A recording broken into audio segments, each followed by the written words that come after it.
What's up guys, I'm Jake. I'm a type 1 diabetic. Chances are if YouTube recommended this video to you, you are too. And I have got a super exciting video today, one of my favorite subjects that I've ever talked about, and that is comparing the Omnipod Dash looped with Android APS compared to the Omnipod 5.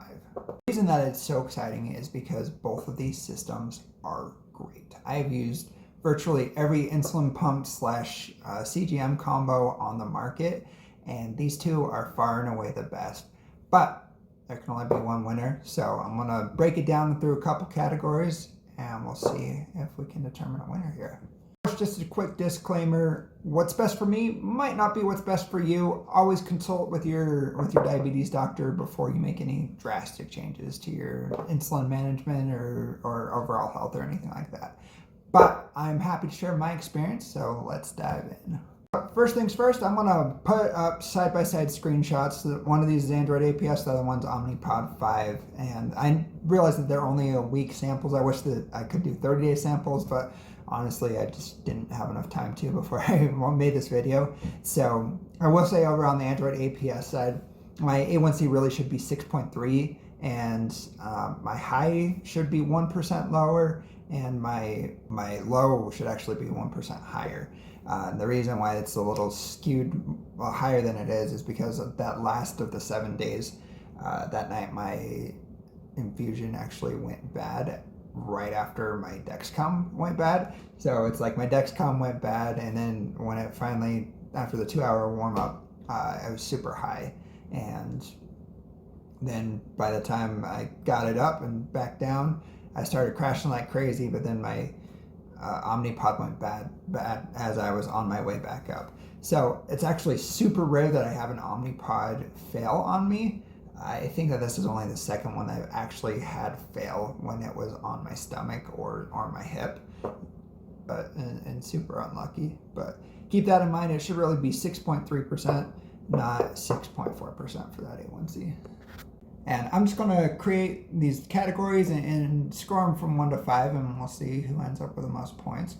But first one would be convenience, and this is where Android APS just shines. Like, there is nothing like not having to carry another diabetes device. Like, everything's just handled by your phone. I've made a ton of videos about Android APS, and this, I'll put one up here. I don't want to go too much in depth of this video. It's just going to go on forever.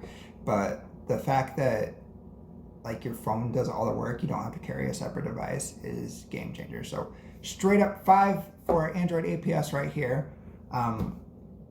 Omnipod 5 is also really good, but unless you have the one of like 7 approved smartphones, which are all, you know, at least a year and a half, almost 2 years old by this point, then you're going to need to carry around the Omnipod controller. And that's really the only thing against this. But the fact that, you know, the algorithm actually lives on the pod means that you're not using that a whole ton. There's been honestly days where like I've just forgotten the PDM at home, and it's actually not been a big deal because my pod knows, hey, your blood sugar is 160, but you have a temp target, so it's cool, not a big deal, and I don't need a dose or anything like that. So not a huge deal. So I would give this a 4 because, again, just the convenience of, you know, not having to have a pump attached to you is pretty great, and no cords. And up would be something I call the 110 test, and that is the kind of overnight, if, you know, nothing crazy happens, if you don't, you know, give yourself a whole huge bolus before bed and then go low and then wake up high, you know, if it's just like a normal night where you haven't anything crazy before bed, how good is this algorithm at keeping you at your goal throughout the night, and especially like as you're waking up?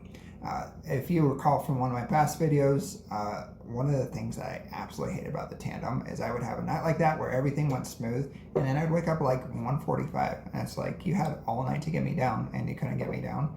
But anyways, so that's what I mean by the 110 test. How good is it at keeping you at 110 through the night? So Omnipod 5 is actually the best that I've ever had from any insulin pump and any algorithm ever. So solid 5 right there for that. Usually the Android APS was pretty good. I woke up low a lot more than I'd liked, honestly, despite me changing any kind of setting or anything like that. It just seems like I would always wake up a little lower than I want and have lows throughout the night. So I would give that a 3 over on the Android APS side. Next up, we got preventing highs, and honestly, there's only so much an algorithm can do. Like if you drink a can of Mountain Dew, not Diet Mountain Dew, regular Mountain Dew, and you forget to give yourself insulin, obviously you're going to spike up, and there's nothing an algorithm can do about that. It can up your insulin and try to get you back down lower, but what this is if you like slightly underfigure or something and you do spike, how good is it at preventing that from spiking up even higher, and how good is it at getting you back down? So Android APS, I feel like, is by far the best at this, honestly, to the fault where it kind of overcorrects and you go low, but it's great at preventing you from going high and getting you down once you spike up high. So I would give that a 5 over here. Omnipod 5 also did pretty good overall, so I would give it a 4. Conversely, you got preventing lows, and like I mentioned in that last segment, Android APS is great at preventing highs, but to the fact that it actually overcorrects often and sends you low. It kind of makes sense that if you're going to be good at preventing one, you kind of be bad at preventing the other. But I think just for safety, it's smart to letting you go a little high than trying to overcorrect and letting you go low. But anyways, not going low is very important. Omnipod 5 did great at this, but it's not the best I've ever used. I actually think the Tandem was a little bit better. So I would give that a 4 over here, but Android APS honestly kind of sucks at this. I would give that a 2 over here, super low score. And then next we got ease of use, and this is another blowout. Omnipod 5, incredibly easy to use, incredibly easy to set up. I would give that a 5 over here. Couldn't be easier, honestly. Android APS, complete different story. You have to build the APK, which honestly, that's not as hard as it sounds. It's really not. But just the graphical user interface, it's not very intuitive. It's not very I shouldn't say it's not very user-friendly, but it's not, I don't know, it's not pretty, I guess is how I would describe it. It looks a little daunting. Let's just say, if my mom was a diabetic, I would have no problem recommending Omnipod 5 to her if I told her about Android APS and all these steps that you need to do. Oh my gosh, she'd be so overwhelmed. Thankfully, not an issue for me where I'm super techie, but for like the average user, I would put ease of use at a 2. Category, this is basically just going to be me complaining about random things that I found super annoying, and the less things on this and the less significant of things on this, the better the score will be.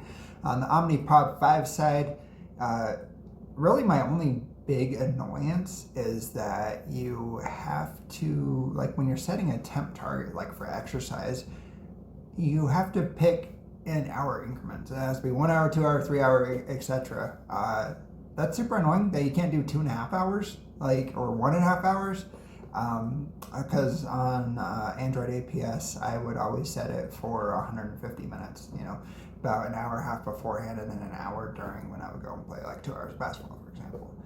Super annoying that you can't do 2.5 hours, because 3 hours is just too much. Because again, I like to, and that's one of the big benefits of Omnipod, is that you can have that temp target stop and then start giving yourself correction insulin to bring you down, because I like to play really high. I like for my blood sugar to be a bit higher when I play. To Omnipod 5, that really is my only big annoyance with it. When it comes to the Android APS side, I got 2 really big ones. The first one is that you have to have insulin on board a minimum of 5 hours. On Omnipod 5, it can be as low as 2 hours, which is actually where I love it. I feel like I have much better control and I swing a lot less if my insulin on board is 2 hours. Android APS has like this big long article explaining why it should be 5 hours, and they bring up some good points, and they're probably right. But for me personally, I feel like 2 hours is optimal. And on an app that lets you control literally every other variable, it's frustrating that Android APS doesn't let you control this. I mean, like, you can set automations to go into a temp target when your location's at the gym on your phone, but you can't change that one setting. Like, if you're running Android APS, you know what you're doing, and I feel like you should be able to do this. Big complaint number 2 probably only applies to me and like a few other people on the planet. But when you are like building the app and going through objectives, you have to say, I will not use sodium glucose inhibitor 2s with this system. And they gave a reason why, and I, for the life of me, can't remember that, because at that time I wasn't on sodium glucose inhibitors 2, aka empagliflozin or Jardiance. Since then, I started it, and that's a long, crazy story. And by the way, Jardiance is not approved for type 1s by the FDA, and you should definitely not take that. You shouldn't take any new meds without talking to your doctor, but especially ones that are not FDA approved for your condition. But it's a long, crazy story of how I got started on it. If there's any interest in that, leave a comment down below and let me know. And if there's enough interest, I'll make a story, because it's actually a really cool story. I'll make a video about that. But ever since going on Jardiance, my blood sugar has been crazy on Android APS.